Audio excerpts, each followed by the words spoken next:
আসসালামু আলাইকুম দর্শক, শুভেচ্ছা নিন। আপনাদের সবাইকে স্বাগত জানাচ্ছি আমি কনক সেরওয়ার। আজকের অনুষ্ঠানে দর্শক একটু দেরি হয়ে গেল, বাংলাদেশে এখন অনেক রাত। আশা করি পরবর্তীতে দর্শকরা দেখবেন। অত্যন্ত গুরুত্বপূর্ণ ইস্যু, তাই একটু দীর্ঘ রাতে হলেও আহ, আহ, এই অনুষ্ঠানটি আমার মনে হলো যেন সামনে নিয়ে আসা উচিত।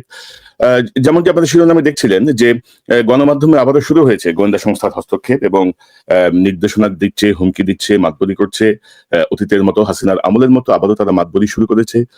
তারা আবারও নির্দেশনা দিচ্ছে। তাদের নির্দেশনায় বাধ্যতামূলক ছুটিতে পাঠানো হয়েছে চ্যানেল 24 এর দুজন সাংবাদিককে, একজন তালাত মামুন, একজন মাসুদুর রহমান।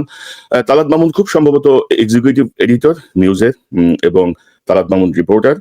এই দুজনকে বাধ্যতামূলক ছুটিতে পাঠানো হয়েছে। কেন ছুটিতে পাঠানো হলো বাধ্যতামূলক, কেন গোয়েন্দা সংস্থার আবার হস্তক্ষেপ শুরু হয়েছে, আমি যদি আপনাদের দেখাই।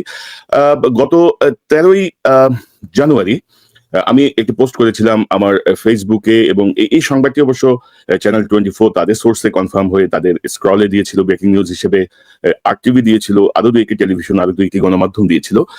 এবং সেখানে ঘটনাটি ছিল সামরিক গোয়েন্দা সংস্থা ডিজিএফআই সাবেক প্রধান লেফটেন্যান্ট জেনারেল সাইফুল আলমকে সন্ধ্যায় আটক করা হয়েছে। সন্ধ্যায় তার বাসা থেকে ডিজিএফআই এর একটি দল তাকে ধরে নিয়ে যায়। হাসিনার গুম খুনের প্রত্যক্ষ সহযোগী অবসরপ্রাপ্ত এই জেনারেলের বিরুদ্ধে বর্তমান অন্তর্বর্তী সরকারকে অস্থিতিশীল করতে নানা ষড়যন্ত্রেরও গুরুতর অভিযোগ রয়েছে। তবে তাকে গ্রেফতার করা হবে নাকি জিজ্ঞাসাবাদ করে ছেড়ে দেওয়া হবে এ সম্পর্কে বিস্তারিত তথ্য জানা যায়নি। এই পোস্টটি হচ্ছে 13ই জানুয়ারি সকাল 8টা 59 একটি পোস্ট, খুব সম্ভবত বাংলাদেশ সময়। এবং তার একটু পরেই আমি আরেকটি পোস্ট করি। সেই পোস্টে যদি আমি আপনাদেরকে যদি দেখাই, যে সেই পোস্টটি হচ্ছে এটা, যে এটি হচ্ছে 10টা 6 পোস্ট, প্রায় 2 ঘন্টা পরের ধরনের একটা পোস্ট। সেখানে আমি লিখছি, ডিজিএফআই সাবেক প্রধান লেফটেন্যান্ট জেনারেল সাইফুল আলমকে আটকের 2 ঘন্টা পর ছেড়ে দেওয়া হয়েছে। আওয়ামী লীগের গত 15 বছরের শাসনামলের গুমের ঘটনায় আন্তর্জাতিক অপরাধ ট্রাইব্যুনাল গত 7 জানুয়ারি শেখ হাসিনা সহ 11 জনের বিরুদ্ধে যে গ্রেপ্তারি পরোয়ানা জারি করেছে, তার অন্যতম এই দুর্বৃত্তকে কোর্টে না পাঠিয়ে বাসায় বা কোনো গোপন স্থানে পৌঁছে দেওয়া হয়েছে। এবং এখানে একটি সংবাদের আমি স্ক্রিনশট দিয়েছি, যেখানে বলা হচ্ছে আন্তর্জাতিক অপরাধ ট্রাইব্যুনাল শেখ হাসিনা সহ 11 জনের বিরুদ্ধে পরোয়ানা। তো এই সংবাদটি প্রকাশের কারণেই মূলত গোয়েন্দা সংস্থা থেকে চ্যানেল 24 কে চাপ দেওয়া হয় এবং অন্যান্য চ্যানেল থেকে নিউজটির সাথে সাথে প্রত্যাহার করে নেওয়া হয়। চ্যানেল 24 এই নিউজটি প্রত্যাহার করে নেয়, কিন্তু সামগ্রিকভাবে একটি ভীতি প্রদর্শনের জন্য, যেহেতু চ্যানেল 24 এর যে মালিক একে আজাদ, দালাল হাসিনার, সে সর্বশেষ 7ই জানুয়ারি নির্বাচনেও সে অংশ নিয়ে এমপি নির্বাচিত হয়েছিল স্বতন্ত্র থেকে। সেই দালালের মাধ্যমে এই তালাত মামুন এবং এই মাসুদুর রহমান, এই দুজনকে প্রথমে 7 দিনের বাধ্যতামূলক ছুটিতে পাঠানো হয়েছে এবং পরবর্তীতে আমি যেটি জেনেছি তাদের কাছে কৈফিয়ত তলব করা হয়েছে কেন তারা এই সংবাদটি প্রকাশ করলো। এবং পাশাপাশি আরো বেশ কয়েকটি গণমাধ্যমে তারা চাপ সৃষ্টি করছে। এবং আপনারা জানেন যে কদিন আগে গুম কমিশন থেকে প্রায় 22 জন সেনা কর্মকর্তাকে বিদেশ যাওয়ার ব্যাপারে একটি নিষেধাজ্ঞা আরোপ করা হয়েছে। সেই সিদ্ধান্তের ব্যাপারেও তারা গণমাধ্যমগুলোকে বিভিন্ন সময়ে চাপ দিয়েছে, বিভিন্ন সময়ে তারা নিয়ন্ত্রণ করার চেষ্টা করছে। তো সাইফুল আলম তো ধোয়া তুলসী পাতা না। তো আপনারা বুঝতে পারছেন যে শেখ হাসিনার আমলের গুম খুনের সঙ্গে জড়িত এইসব দুর্বৃত্ত, নামের আগে লেফটেন্যান্ট জেনারেল লাগানো এইসব দুর্বৃত্ত, মেজর জেনারেল লাগানো কিছু দুর্বৃত্ত এখনো সেনানিবাসে বসে তারা তাদের সেই ক্ষমতার প্রদর্শন করছে, সেই ক্ষমতা তারা ব্যবহার করে চলেছে। এবং আমরা এই 5ই আগস্টের পরে, এই পরিবর্তনের পরে পিনাকি ভট্টাচার্য, ইলিয়াস হোসেন এবং আমরা কিন্তু বারবার বলছিলাম যে গণমাধ্যমের ভেতরে হাসিনার যেসব দালাল, যেসব ফ্যাসিস্টরা বসে আছে, যেসব সহযোগীরা বসে আছে, তাদেরকে সরাতে হবে। এখন আসুন এই প্রসঙ্গে একটু পরে আসি। আপনারা জানেন যে এইসব ফ্যাসিস্টদের বিরুদ্ধে কথা বলার জন্য কি কি হয়েছে সে বিষয়ে আমি আসছি। তার আগে একটু দেখুন যে একে আজাদ হচ্ছে শেখ হাসিনার পোষ্য, শেখ হাসিনাকে চাঁদা দেয়া, শেখ হাসিনার কাছ থেকে অবৈধ সুবিধা নেয়া, অসংখ্য আকামের সঙ্গে যুক্ত একে আজাদ, যে চ্যানেল 24 এর বর্তমান ম্যানেজিং ডিরেক্টর। এবং এই চ্যানেল 24 এর চেয়ারম্যান ছিল শেখ হাসিনার ফুফাতো ভাই শেখ কবির। শেখ কবিরের নাম এখন তারা ব্যবহার করে না, তবে আমি বিভিন্ন সূত্রে জানতে পেরেছি এই শেখ কবির এখনো নাম না থাকলেও সেই চেয়ারম্যান সেই সকল সুযোগ সুবিধা নিচ্ছে এবং সেই নির্দেশনা দিচ্ছে হাসিনার পক্ষে। তো একে আজাদ সম্পর্কে আমি তার দুই একটা ভিডিও ক্লিপ আপনারা একটু দেখেন, যে তাহলে আপনারা বুঝতে পারবেন তার সম্পর্কে। বলি শেখ হাসিনার সরকার বারবার দরকার। তাই শিল্পী কবির সুমনের জনপ্রিয় গানের ভাষায় বলতে চাই, প্রথমত আমি তোমাকে চাই, শেষ পর্যন্ত আমি তোমাকে চাই, ভীষণ অসম্ভবও তোমাকে চাই। জয় বাংলা, জয় বঙ্গবন্ধু। তো এটা হচ্ছে এই কবি সুমনের কথা, সে বিসিসিআই এই সম্মেলনের বাইরেও যখন ঢাকার রাজপথ ছাত্র জনতার রক্তে রঞ্জিত, যখন হাসিনা শেষ মুহূর্তে টিকে থাকার জন্য ব্যবসায়ীদেরকে ডেকে একটি আলোচনা বা একটি সমাবেশ করে তার অফিসে, সেখানেও কিন্তু একে আজাদ এই প্রথমত আমি তোমাকে চাই, দ্বিতীয়ত আমি তোমাকে চাই, এই দালালিটা করে গেছে। একে আজাদের ব্যাপারে বলছিলাম, সে কিন্তু এই যে গত সর্বশেষ যেই নির্বাচনের যে তামাশা 7ই জানুয়ারি, সেখানে সে স্বতন্ত্র প্রার্থী হিসেবে নির্বাচিত হয়। এবং আপনারা যদি দেখেন, আপনাদের সকলকে ধন্যবাদ। একটা সুষ্ঠু নির্বাচনের জন্য সাংবাদিক ভাই বোনেরা যে অক্লান্ত পরিশ্রম করেছে, তার জন্য আজকে আমার মনে হয় সারা বিশ্বে আমাদের এই নির্বাচনটা স্বীকৃতি পাবে। অর্থাৎ দেখেন, সে স্বতন্ত্র এমপি হয়ে মুজিবপুর পরে সে সংসদে গেছে এবং সে এই নির্বাচনের বৈধতা যে পাবে, বা এই নির্বাচনের পক্ষে আরো অনেক কথা আছে, এগুলো দেখানোর সময় নেই, আপনারা বুঝতেই পারেন যে দালাল আর কি বলতে পারে। তবে ইন্টারেস্টিং হচ্ছে, যখন প্রথম আলো, ডেইলি স্টার সহ যে গ্রুপটা এখন অন্তর্বর্তীকালীন সরকারকে এখন নিয়ন্ত্রণ করছে, তাদের লোকজন ঢুকিয়ে দিয়েছে এবং তাদের পরামর্শ মতো যে কাজগুলো করছে, তখন এই একে আজাদ হচ্ছে নোয়াবের বোধহয় এখনকার প্রেসিডেন্ট। সে কিন্তু এক বিশাল পত্রিকার সকল সম্পাদক, রাজনীতিবিদদেরকে ডেকে এক বিশাল কি বলবো, অনেক প্রতিবাদ সমাবেশের মতো সে আয়োজন করে, এবং সেখানে সে কি বলে আপনারা যদি একটু শোনেন। সংবাদ মাধ্যমের আইনের দৃষ্টিতে কোনো বত্তায় ঘটলে তার বিরুদ্ধে ব্যবস্থা নেওয়ার যথাযথ আইনি প্রক্রিয়া রয়েছে। প্রথম আলো ও ডেইলি স্টার পত্রিকা দুটির বিরুদ্ধে যেসব কর্মসূচি নেওয়া হচ্ছে বা প্রচারণা চালানো হচ্ছে, তা সাধারণ প্রতিবাদ কর্মসূচি বা মত প্রকাশের বিষয় নয়, বরং পত্রিকা দুটিকে হুমকি দেওয়া হচ্ছে, উস্কানিমূলক কথাবার্তা বলা হচ্ছে, বিদ্বেষ ছড়ানো হচ্ছে, অফিসের সামনে বিশৃঙ্খলা সৃষ্টি করা হচ্ছে এবং সুযোগ পেলে হামলা করা হচ্ছে। এবং এই অনুষ্ঠানে বিএনপির মহাসচিব ফখরুল সাহেবও ব্যাপক কান্নাকাটি করেছিলেন প্রথম আলো ডেইলি স্টারের জন্য, যেখানে প্রথম আলো ডেইলি স্টার অব্যাহতভাবে হাসিনার ফ্যাসিজমকে, হাসিনার হত্যাযজ্ঞকে সমর্থন করে গেছে। হাসিনার ন্যারেটিভকে বাস্তবায়নের জন্য তারা বাংলাদেশকে একটি জঙ্গি রাষ্ট্রে পরিণত করার চেষ্টা করেছে, যারা ক্রমাগত বিএনপি চেয়ারপারসন বেগম খালেদা জিয়া এবং বর্তমান ভারপ্রাপ্ত চেয়ারপারসন জনাব তারেক রহমানকে নানাভাবে কলুষিত করেছে তাদের রাজনীতিকে, বিএনপিকে। কিন্তু তারপরও যাই হোক, ফখরুল সাহেবের এই ভালোবাসা নিয়ে ইতিমধ্যে অনেক আলোচনা হয়েছে।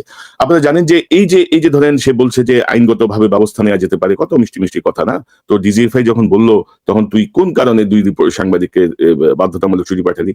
কারণ হচ্ছে কি জানেন তো, এদের প্রত্যেকেরই গোপন ফাইল থাকে গোয়েন্দা সংস্থার হাতে, এবং এদেরকে যদি আপনি বের করতে না পারেন এইসব গণমাধ্যমের কর্তৃত্ব থেকে, তাহলে এরা কিন্তু গণমাধ্যমের যে স্বাধীনতা কিন্তু 5ই আগস্টের পরেও কিন্তু আমরা এখন পর্যন্ত পাইনি। বাংলাদেশের বিভিন্ন পর্যায়ের সম্পাদক, সাংবাদিক, সিনিয়র সাংবাদিক, জুনিয়র সাংবাদিক, যাদের সঙ্গে বিভিন্ন ভাবে কথা হয় আমাদের, তারাই আমাদেরকে বলেন যে ভাই, পরিস্থিতির কোনো পরিবর্তন হয় নাই। এবং ডিজিএফআই যে আবারও মাথাচাড়া দিয়ে উঠেছে, গোয়েন্দা সংস্থাগুলো, এনএসআই বা অন্যান্য গোয়েন্দা সংস্থা যে আবারও মাথাচাড়া দিয়ে উঠেছে, এটি হচ্ছে এই 2 রিপোর্টারকে সাময়িক ভাবে ছুটিতে পাঠানো এবং শোকজ করা, এটি হচ্ছে তার একটি অন্যতম উদাহরণ। আপনারা জানেন, সাম্প্রতিক সময় অন্যতম সমন্বয়ক হাসনাত আব্দুল্লাহ সময় টেলিভিশনে যে কিছু আওয়ামী দোসরদেরকে সরানোর ব্যাপারে যখন দাবি করে, তখন এই নিয়ে আওয়ামী গণমাধ্যম, আওয়ামী সুশীল কুকুরগুলো কি পরিমাণ প্রতিবাদ সমাবেশ, লেখালেখি, হুলস্থুল অবস্থা করে ফেলেছে। এটা নাকি বিশাল গণমাধ্যমের উপর হস্তক্ষেপ হচ্ছে। আর এই একে আজাদের বাচ্চা যে সাংবাদিকদেরকে বাধ্যতামূলক ছুটিতে পাঠালো গোয়েন্দা সংস্থার প্রেসক্রিপশনে, এটি নিয়ে কোনো সুশীল বাচ্চাদের কোনো কথা শুনছেন আপনারা? কোন সুশীলের বাচ্চারা কিছু লিখছে? বাংলাদেশের সব গণমাধ্যম কিন্তু এটা জানে, সব সম্পাদক এটা জানে, সব সাংবাদিক এই ঘটনার খবর জানে, কিন্তু তারা কোনো টু শব্দটিও করছে না।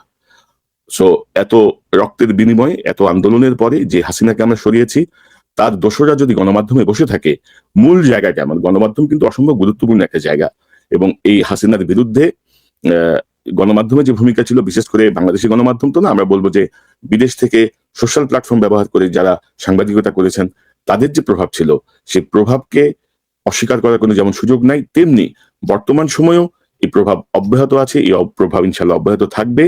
এই একে আজাদ গংদেরকে আসলে মিডিয়া থেকে সরাতে হবে, কারণ এরা মুখোশধারী এক একটা শয়তান, এক একটা দুর্বৃত্ত।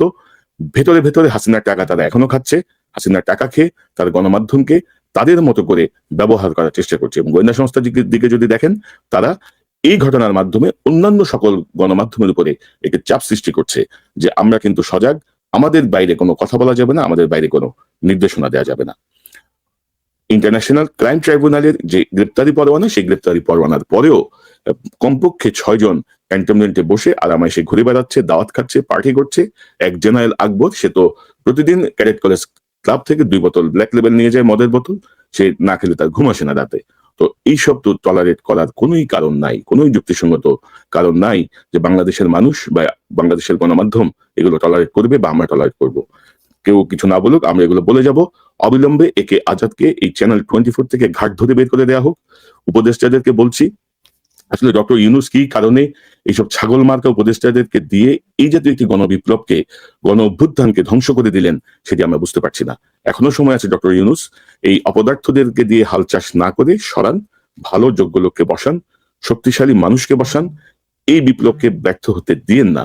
মানুষ আপনাকে থুতু দিবে কদিন পরে, আপনি যদি দায়িত্ব নিয়ে যদি এতটা ক্যালাসনেস শো করেন যে না নিলাম আর কি, চলতেছে আর কি, চলুক আর কি। নো, এই বিপ্লব গণ অভ্যুত্থানের পরে এই জাতীয় কোনো আচরণ আপনার সম্মানের সঙ্গে এক ধরনের ইনজাস্টিস করা। কারণ মানুষের অনেক প্রত্যাশা আপনাকে ঘিরে। অবিলম্বে একে আজাদকে এই চ্যানেল 24 থেকে বের করে দিতে হবে এবং হাসিনার অনুসারী যত ব্যবসায়ী, যত কুতুব যেসব জায়গায় বসে গণমাধ্যমকে আবার নিয়ন্ত্রণে সহায়তা করছে গোয়েন্দা সংস্থাকে, তাদেরকে বের করে দিতে হবে। আর গোয়েন্দা সংস্থা সাবধান, গণমাধ্যম নিয়ে বাড়াবাড়ি করতে আসবেন না, গণমাধ্যমের ব্যাপারে টু শব্দ উচ্চারণ করবেন না। আপনার দায়িত্ব যা সেই কাজ করেন, গণমাধ্যম নিয়ে কিছু না। এখন কোন রিপোর্ট যদি এই জেনারেল সাইফুল আলমের বিষয়ে যদি কোনো আপনাদের বক্তব্য থাকে, আপনাদের আইএসপির আছে, আইএসপির একটা বিবৃতি দিই যে না ইহা সত্য নহে, আপনারা প্রেস কাউন্সিলে যান যে এটা মিথ্যা রিপোর্ট, আসেন প্রমাণ করেন। আমাকে না জেনে রিপোর্ট দিচ্ছি, আমাকে না জেনে তথ্য দিচ্ছে। সো অনেক ঘাটতার আমি দেখছি, অনেক মচমচানি দেখছি, আর দেখায় না। আমি যতটুকু জানি বর্তমান ডিজিএফআই যিনি প্রধান জাহাঙ্গীর সাহেব ইজ গুড পারসন, কিন্তু তার পিছনে যে লেসপেন্সার হাসিনার আমলের যে নিয়োগ করা যেই মানে কি বলবো তার 5-8টা কুকুরগুলো যে বসে আছে বিভিন্ন জায়গায়, তারাই এখনো আবারও গণমাধ্যমের উপরে তাদের নিয়ন্ত্রণ প্রতিষ্ঠা করতে চাচ্ছে। ইনশাল্লাহ সেটি আমরা হতে দেব না। বাংলাদেশের মানুষ, অন্তর্বর্তীকালীন সরকার, ছাত্র জনতা যারা আন্দোলনে ছিলেন, তাদের সকলের মনোযোগ আকর্ষণ করছি এবং অনতিবিলম্বে এই বাধ্যতামূলক ছুটি শোকজ সব প্রত্যাহার করে স্বাভাবিক কার্যক্রমে চলে যাওয়ার জন্য অনুরোধ করছি। একে আজাদ সহ এই গণমাধ্যমের সঙ্গে সংশ্লিষ্ট যারা এখনো হাসিনার হুকুমত আবার ফিরিয়ে আনার জন্য, হাসিনার যে ফ্যাসিজম ফিরিয়ে আনার জন্য চেষ্টা করছেন, তাদের ব্যাপারে আপনাদের কারো কাছে যদি কোনো তথ্য থাকে দয়া করে আমাকে পাঠান। konoksarewanews@gmail.com, অর্থাৎ এই চ্যানেলের নাম konoksarewanews@gmail.com। আপনারা আমাদেরকে পাঠান, আমাকে পাঠান। আপনাদের গোপনীয়তার নিশ্চয়তা শতভাগ, নিশ্চয়ই আমরা এই বিষয়গুলো নিয়ে কাজ করব। বাংলাদেশকে একটি প্রকৃত গণতান্ত্রিক রাষ্ট্র এবং মত প্রকাশের পূর্ণ স্বাধীনতা নিশ্চিত করতে আমরা যে দায়িত্ব পালন করছি, তার একটি অন্যতম এজেন্ডা, একটি প্রধান এজেন্ডা হচ্ছে এই বিষয় দুটি। সো মুক্ত মত প্রকাশের অধিকার নিশ্চিত করতে আমরা যতটুকু প্রয়োজন ততটুকুই আমরা কাজ করে যাব। দর্শক, এই চ্যানেলটি সাবস্ক্রাইব করে আমাদের পাশে থাকুন, এই চ্যানেলের মেম্বারশিপ নিয়ে আমাদের পাশে থাকুন। আবার দেখা হবে ইনশাল্লাহ। আসসালামু আলাইকুম।